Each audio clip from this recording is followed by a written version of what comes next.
I think it's recording now. Yeah.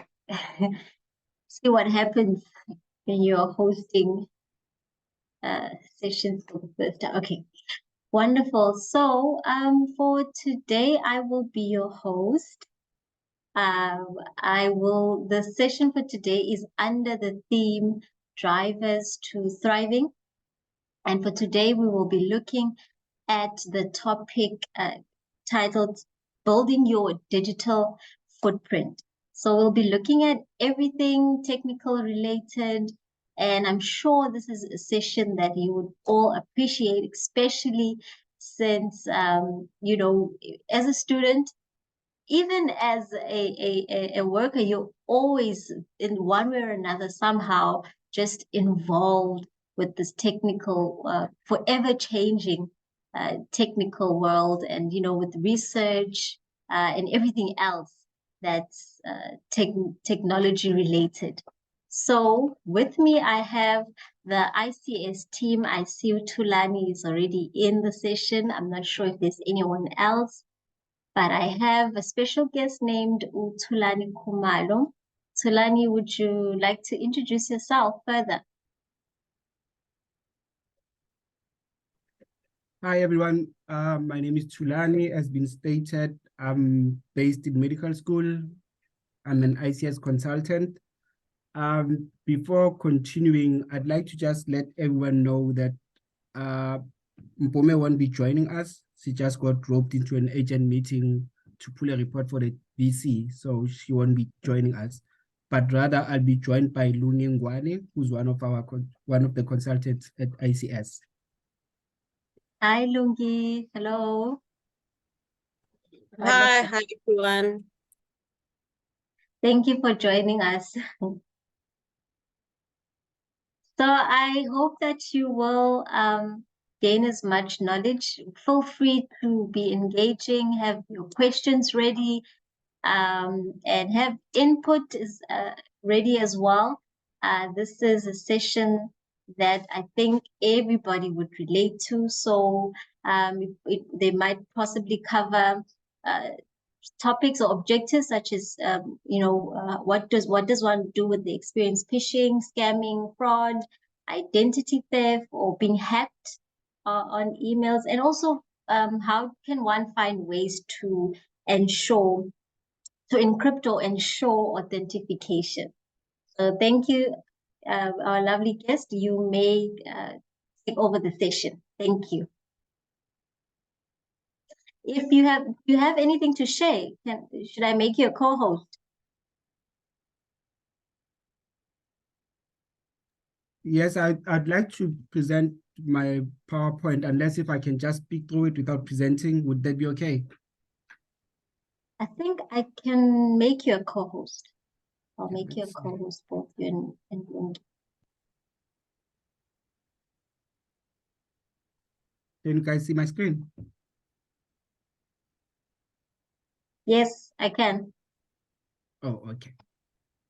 So basically, more or less, we'd be speaking on cybersecurity with you guys. And okay, which side are you guys seeing? You can put it into a slideshow, I think. Because I just wanted to make sure that we are on the same page. Presenter, okay. Yes, presenter. Yes, that's fine. So basically, some of the, we might just touch into cyber fraud, but this is just an intro, so you may say. We're looking to have a more in-depth presentations in terms of cybersecurity, because most people are not fully aware of how important to be safe on the cyberspace is, because cyberspace has become a very dangerous place of late. So if you guys have any questions, please feel free to stop me, and then I'll answer whatever questions you guys may have.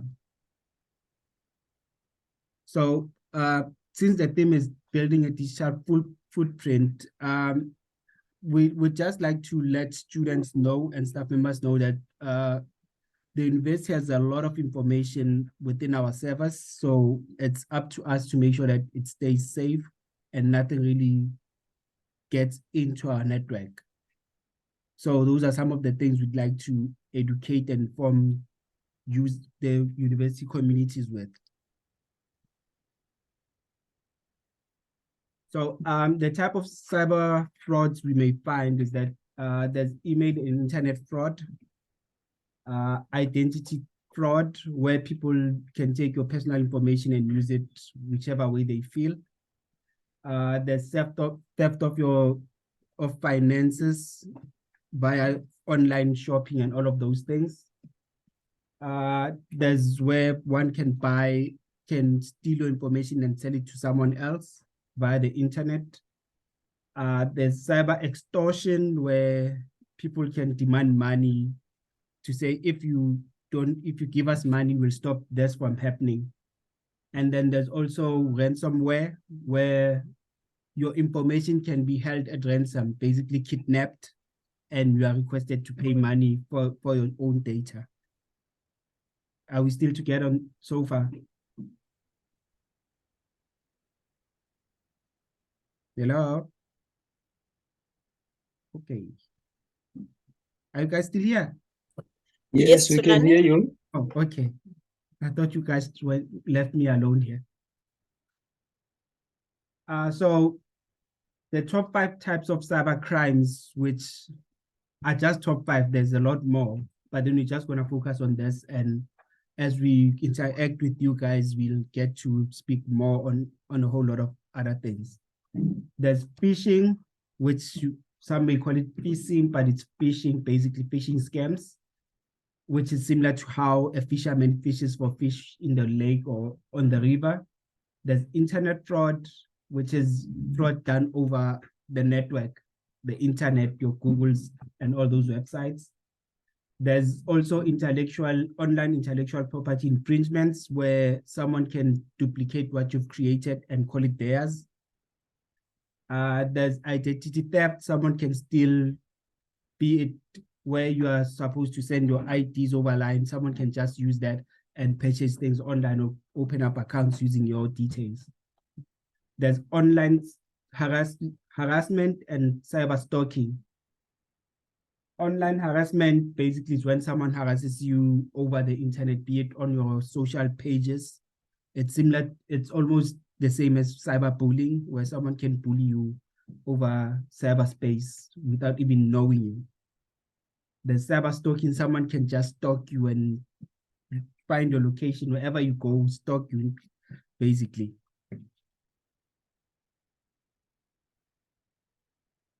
There is, in terms of fishing, I did say it's similar to how one fishes in the river or lake.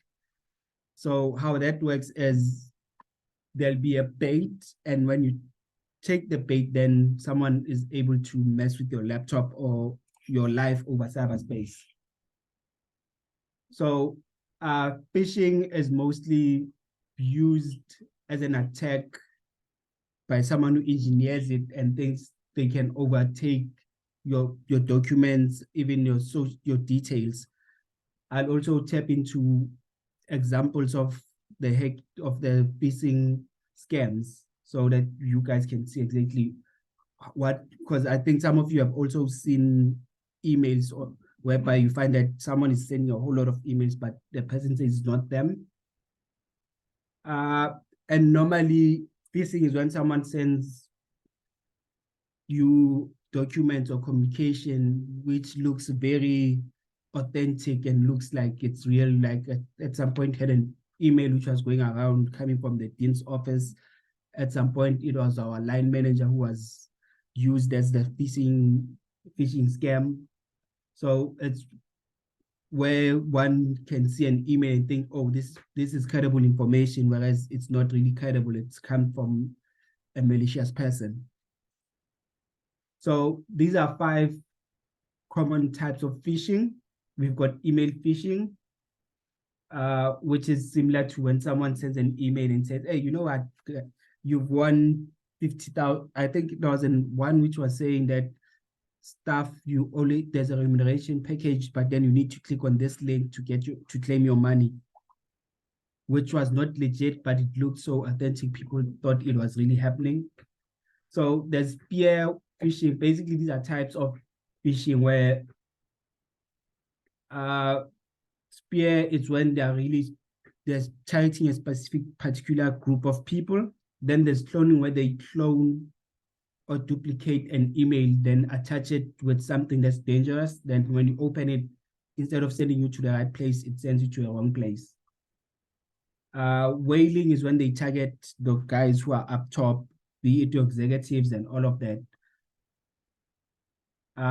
Also, there's phishing pop-ups, which then something pops up and say install this software for your computer to run quickly or to clean up your viruses, only to find that it's actually a virus that's telling you to clean your machine.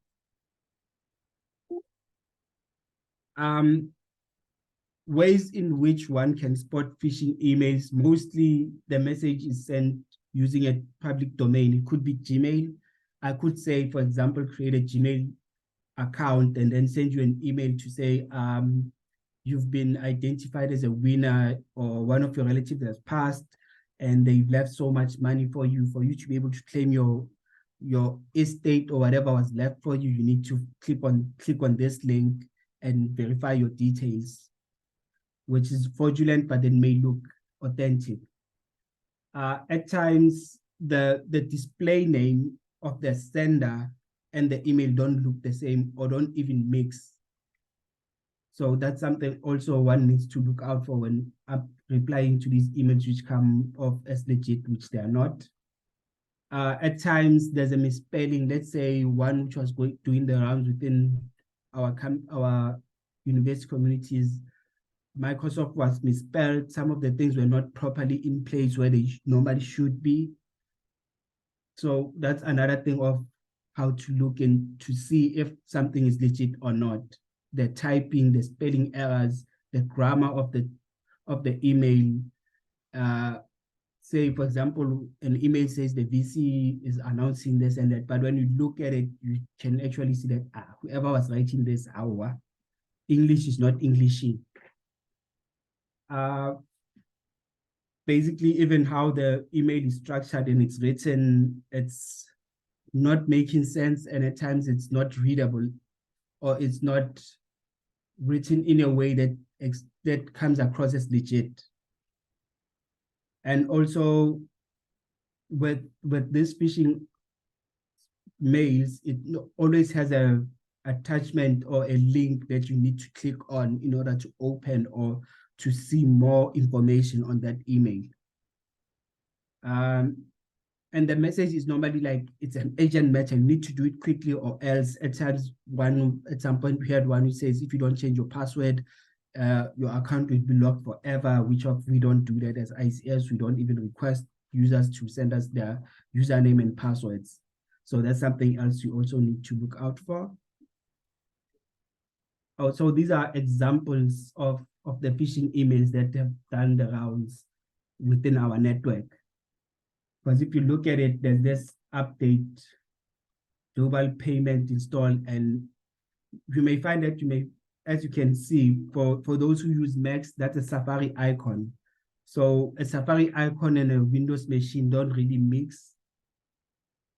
So even where the email is from, it doesn't make sense, doesn't add up.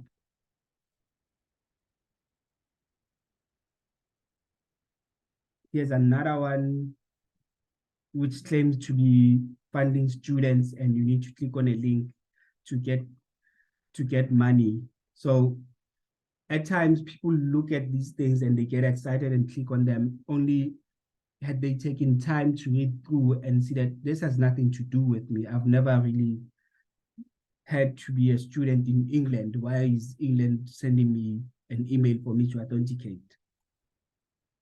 Another email which was doing the rounds, as you can see, the from is from MS Team Outlook, but then it says no reply Office 365, which doesn't show. It shows that the sender and the email address are not really talking to each other. Also, there's a threat which threatens you that if you don't do this, this is what's gonna happen. Also, there's spelling mistakes and the grammar errors and the fake email signature as well is a giveaway. Are you guys still with me? Yes, we are. Oh, okay. As you can see, this one tells you that this needs to be attended to urgently and read immediately. There's no email that comes as read immediately. And I need information for a meeting I'm about to attend. How does that work? And how does one, and even where the email comes from, it's fraudulent, as you can see. Okay, ways to prevent phishing attacks. One needs to know how it looks like, which is some of the examples which I just showed you. You can, when you look at the email, when you read through it, or at times it even takes you asking your friend, did you receive this? Because we are doing the same thing. And if none of your colleagues received it, then if it comes from a university as a notice, then everyone should have received it. Clicking links, one should be very careful in terms of clicking links within emails. Some links are not as innocent as they look. Even when you are online, do not disclose your information on an unsecured site. So let's say, for example, there's a site that says for you to log into this site, you need to use the UKZN details, whereas it has nothing related to UKZN. And you've never heard of it within UKZN community that there is such a thing. And the information you give out, it's similar to you getting an email which another student tells you you need to send them your password or ICS is going to lock your account. You shouldn't entertain such, because clearly there's no student who can tell another student or another staff member that your passwords is going to get locked out if you don't provide them with what you need.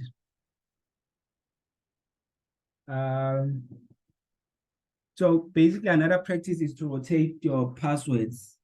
Hence, every now and then ICS requests or suggests that people should change their password when they log in. And that's normally how we rotate passwords, because keeping a password for long, it also gives time for people to try and search and figure out what's your password. With pop-ups, be careful of pop-ups, because with pop-ups, some messages pop up onto your screen, and if you open them, they might just be malicious. It's important to be aware and wary of pop-ups in your mailbox. Basically, with us as the university, as UKZN, we've got an antivirus, which is ESET, which is an antivirus that protects your desktop or your laptop from any virus entering your machine. We've also have what we call Global Protect, which then allows you to enter the UKZN network using a secured method, which is Global Protect is merely just a VPN, which is about virtual portal network, which in essence, it's similar to, it redirects to another IP address, whereas it's just connecting you to us. So whoever wants to piggyback and enter our network gets blocked, because they'll follow a decoy IP address instead of the right IP address, which links you up into UKZN network. Another form of attacks which tend to happen via the cyberspace, it's what's called malicious softwares. These are softwares which could be used for malicious intent on your machines. Viruses can be imparted into an installation package of a software, which can mess up your files or mess up your system, basically. So we've got what's called Trojans. Trojans are normally softwares which are malicious but come through as in, let's say, for example, you can look for an antivirus, say there's VGA free antivirus, there's SmartDev, only to find that SmartDev, which the website is not really the SmartDev website, but it directs you to another website which has a copy of SmartDev. But then when you install it, you may find it has a whole lot of viruses attached to it. It's also similar to some movie websites where you visit a website to watch a movie and redirects you to somewhere else. And some movies websites have back doors which might lead you, which might compromise your system. There's also what's called a spyware. Mostly spyware is software which gets installed into your machine to spy on you. It could be your camera, which someone can use to spy on you and see what you're doing, whether you're home or you're not. Some, to a certain extent, they can get audio from your laptop. So that's also something else where one needs to be wary when using their laptops. There's also ransomware, which is a software, a malicious software which locks your data, and you have to pay, or else your data will be released, will be erased or lost. So you end up having to pay for your own data because someone was able to get into your machine and kidnap your information. It could be your thesis, it could be your research. So it's a whole lot of things that can be taken from your machine and used as ransom. There's adware software, which is advertising software which can be used to spread malware within your machine, where this advert opens up that other advert, which opens up that one, and then you find yourself opening a whole lot of adverts, whereas you are not going anywhere. There's what's called a middleman attack, man-in-the-middle attack. So, sorry. How that works is, let's say you are sitting on an unsecured Wi-Fi network, and there's people normally sit around and use Wi-Fi where no security or any secure method has been placed on the network. Mostly, it could be your open areas, probably your park, your mall free Wi-Fi, or your library free Wi-Fi, where someone can just intercept whatever communication, be it you're buying something online, intercept that, and then send you a message, say, hey, you know what? The bank details I just sent you were wrong. These are the right ones, whereas only to find you're paying the wrong person. The original sender's information was intercepted and altered. So now you've got something else instead of the invoice that came from the original company. There's also a denial of service attack, where some hackers prevent you from accessing certain things and render whatever you need to use as useless. Because let's say you are a businessman and you need to connect your company server, but someone puts a denial of service. You can reach it, but just that someone decided to implant that malware onto your system to say, I'm going to show you this, whereas I'm doing something else on your network. Ways to encrypt or secure authentication. So encrypt basically means adding a security. Basically, in layman terms, it's similar to how you lock your gate. So your gate will be the encryption, which prevents whoever is outside from entering your house without the key. Am I making sense?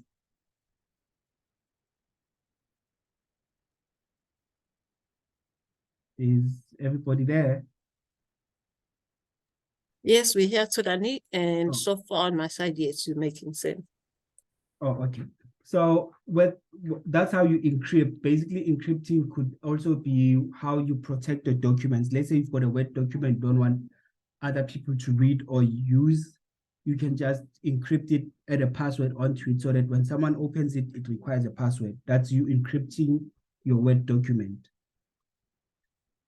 In terms of authentication, we have, as ICS, we've introduced what is called a multi-factor authentication, which when I explain to other people, I say it's similar to how you use your Google account. If you're logging into a machine that you've never logged onto before, Google normally sends you a code to say, so-and-so is trying to access your account. Is this you? And you say yes. That's how multi-factor authentication works. So with us, how it works is you have to install a software on your phone, which is the Microsoft Authenticator. And when you log on to your student email or staff email, there's a window which is going to pop up and says your organization needs more information. Then you click next.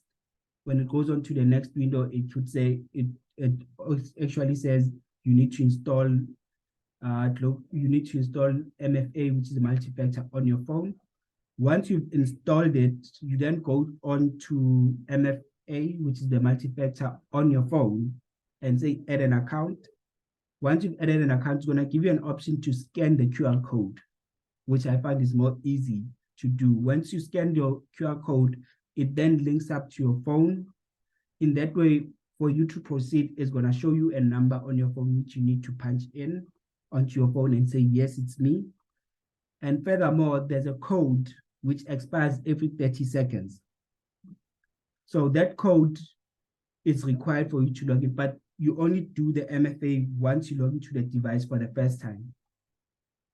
Once the device has been uploaded as one of your devices, then it won't require you to use multi-factor when you log in the second time. So we are moving students onto multi-factor. We've done that with staff. So the reason for that is that how it protects you is that even if someone is able to get your password, for example, and they're trying to use it, it will then require them to put in a code which is going to be secured in your phone. Without your phone, no one can hack or enter without the phone code. That's all I had for you today, but I'm hoping that we can engage more so that we can give more information and empower people more. In that way, it's a two-way stream. We learn while you learn, and we improve each other's safety on the cyberspace. That would be the end of my presentation. I'm not sure if there's any questions. Thank you very much, Thulani, for giving us such a mouthful presentation. I think every aspect of it was very much important and much needed to be learned. Thank you very much. Do we have any questions for Thulani?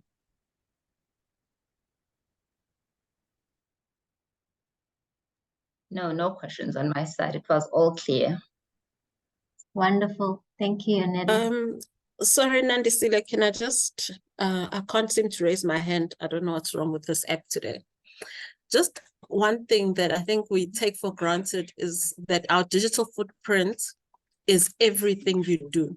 So if at the beginning of COVID, a lot of people, when the university started giving out data for students, data packs, a lot of phishing scams and things were coming from the students on Facebook groups saying, guys, how can I get more data and things like that.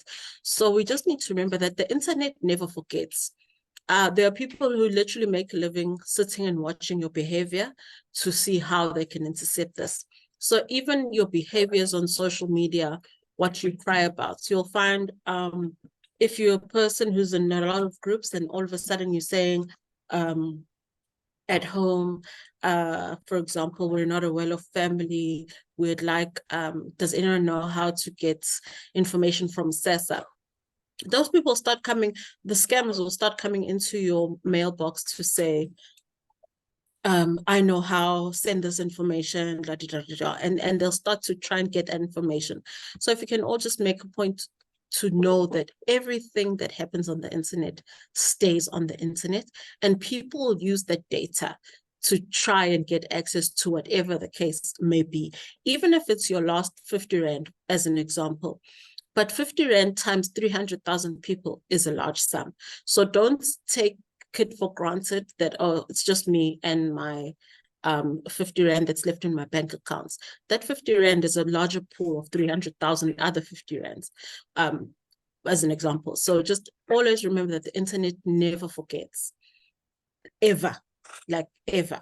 Yeah, and that's it. Thank you very much for me.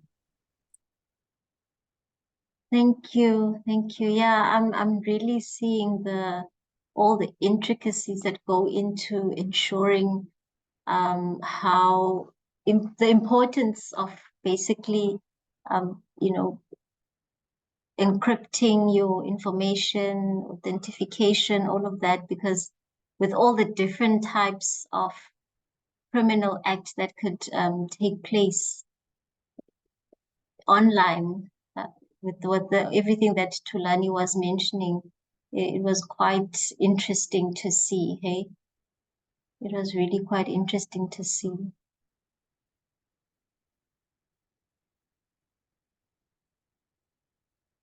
I think here we have one. Okay, I think let me take those who have raised their hands. First, I think we have Shimona. I'm not sure if I'm pronouncing your name correctly. Yes, you are. Thank you so much. Pleasure. Yes, I just have a question. I've used encryption before for my documents for my master's, but I'm more interested now in the two-factor authentication. How exactly do we go about doing this?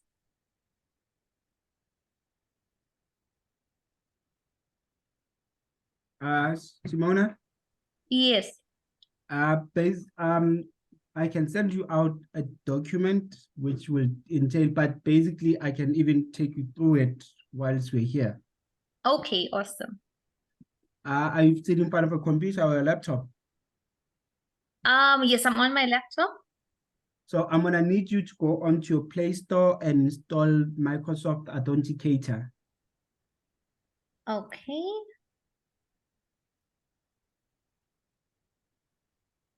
Whilst we are waiting on that, are you logged onto your emails? I can log on, yes. Okay. When you try logging in, it should say your organization requires more information from you. Okay, I'm just logging in quickly.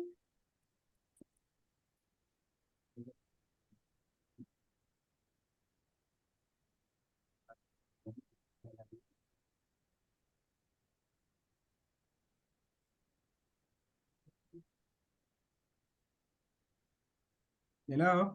Okay, I'm in. So you're able to log into your emails and it didn't ask you for that process to use it? No, I just said login and my details were on and it let me in. Oh, okay. I'll need your details so we can see if we can get you onto the multi-factor list, because there's a list of which has been sent out. So basically what's happening is we are gradually trying to rope people in so that we can get them onto MFA. Okay. Can I give you my student number in the chat box? Okay.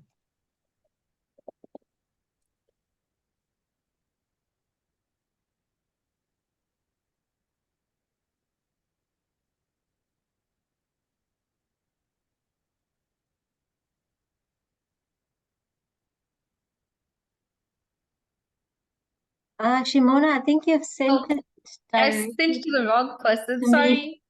It's okay. Whilst you guys are okay, no, it's fine. You can continue. Okay, so once we've added you on that MFA list, next time when you log on to your emails, it's gonna prompt you. Okay. Okay, so can you guys just drop your student numbers onto the chat so Lungi can pick them up and add you to the list of MFA? So what's gonna happen that next time, so you can just do what Shimona did, install the Microsoft Authenticator on your phone, but do not add the account, because now you're gonna need to log into your emails. Then it's gonna take you through the process of saying your organization needs more information. You click next. and it's gonna come to a step where it says you need to install my MFA, which is the Microsoft Multi-Factor Authentication. By that time, you'd have already installed it. You just click next, and you're gonna add an account and say scan QR code. And you're gonna scan the QR code, which is gonna appear on your laptop. Once you've scanned that, it's gonna link and it's gonna tell you that the account has been added. So you click next, and it's just gonna ask you for that number, which is gonna pop up on your emails, and then you're gonna just punch it into your phone, and then you punch in the 6-digit code, which expires every 30 seconds. But that's just for a once-off for the particular device you're using. But if you add another device, it's gonna require you to put in your code, and then you put in your code. All right. Thank you so much, Tulani. All right, no problem. Thank you. And we also have another message here. It says, thank you so much, Tulani. I have a spyware in my computer and haven't even installed it. I think it's just a comment. Is there a problem with the spyware, or they think they have a spyware on their machines? They did not specify any further. Maybe the person can speak for themselves.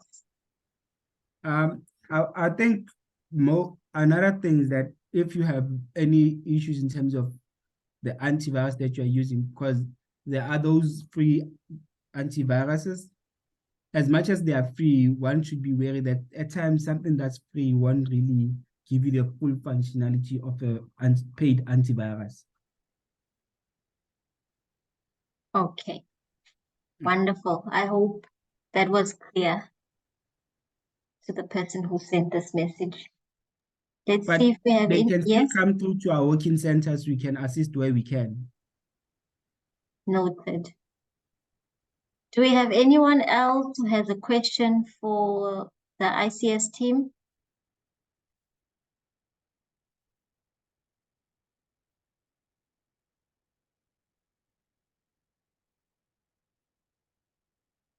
Any questions at all?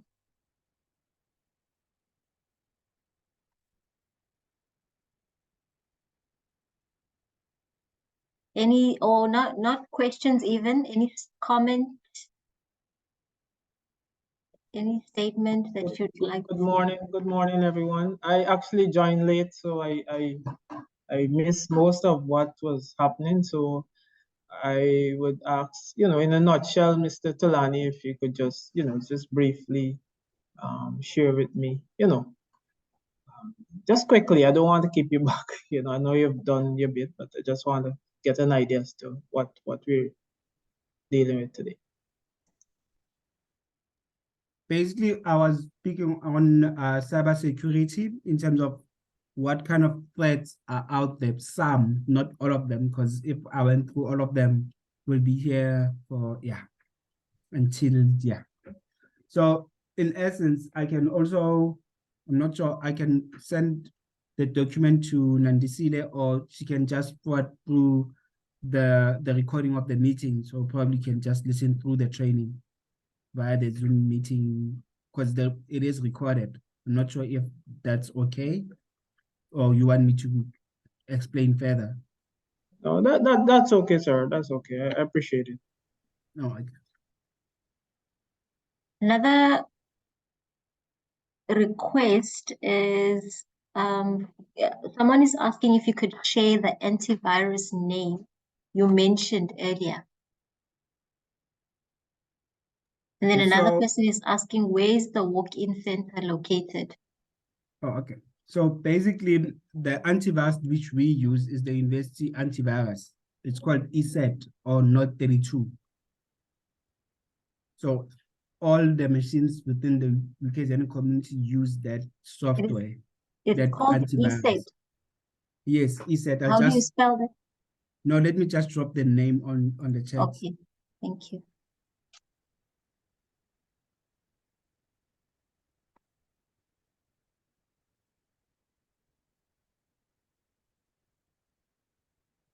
So also in terms of where the working center is, I think in PMP, I'm not really sure if it's by the science block, if I remember correctly.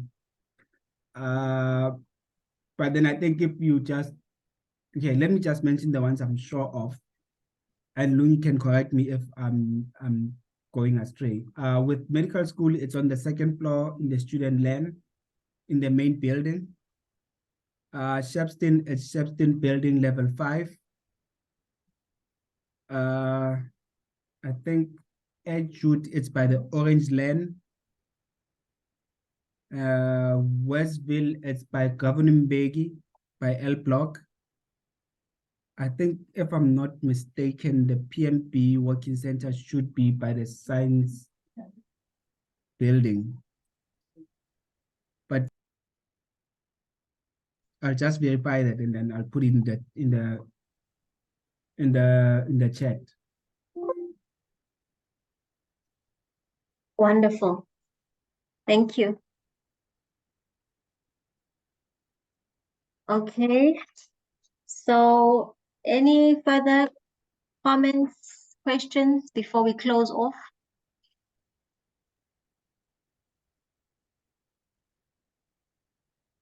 Yeah, I think you did justice in elaborating on your information. So I'm just gonna put up the working centers. So okay, wonderful.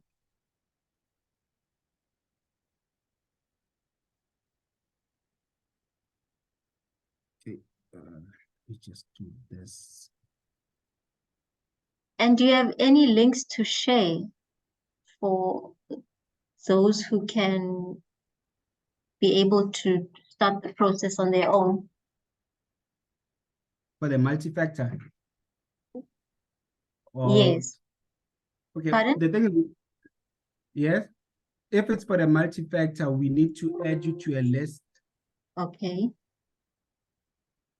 So once you've been added, then you can only then step into the Microsoft multi-factor.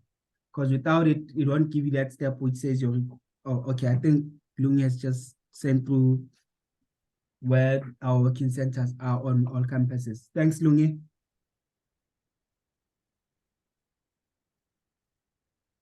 Thank you, Lungi.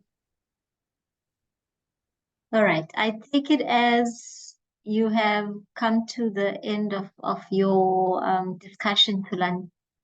Am I correct? And then there's another message, sorry. Oh, okay. I think it's just a compliment. Thank you. Many thanks, Tulani, for such an informative presentation. Thank you guys for Sorry, coming I'm not through. sure why all the messages are coming directly to me. I think they just chose Or maybe it's just a directly to preference. you. Pardon? I think there's on the chats, there's where it says Yes. to everyone or to a particular person. Oh, So if you say to everyone in meeting, we all can see, but then if it's directed to, if it's a direct message, then we won't be able to see. it's fine. But Yeah, otherwise, but then, yes. yes. No, But are you then saying something? we're hoping that we get to engage more with the university community and then share more information. That way it makes everyone can be aware of what's happening in terms of cyberspace. Because there are people who think, it's just out there, don't come to me. Whereas there's a lot of information that can be used to damage a whole lot of people and a whole lot of things. That's true. That's true. Especially, I'm just thinking, with all these WhatsApp groups, it's so easy to have so many WhatsApp groups, and a lot of people, you don't even know them on WhatsApp, and someone just sends a message, and before you know it, you could easily just, whether it's by mistake or you're interested, especially if you didn't know, with all the examples, the pictures that you had shown us, and you can just easily click on the link. I know with on emails, on staff emails, there's always these. I think it's an example of phishing that you had discussed, where it would be coming from someone that I think it would be sort of like someone had been hacked, and then there's this circulating email from this familiar name sending a certain link. So I think this is really just resensitizing us to all of these criminal acts that are going on around in our everyday lives, since we are really, our lives do rotate around technology and connecting online. So thank you. Glad I could come through and present. I'm hoping we get to it. This won't be the end of it. Yes, definitely. I hope so too. All right. Thank you very much, Tulani and the team. We hope that everyone was able to get as much information as they can, and it looks like you guys did. If you joined in late, don't worry. The session is being recorded, so you will always have an opportunity to go back and watch it on our university site on YouTube. Thank you. The session is ended. Thank you very much.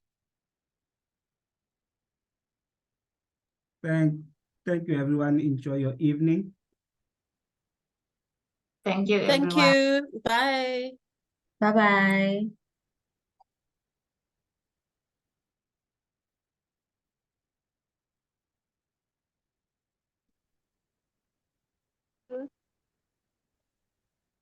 Yes, ma'am. Yes.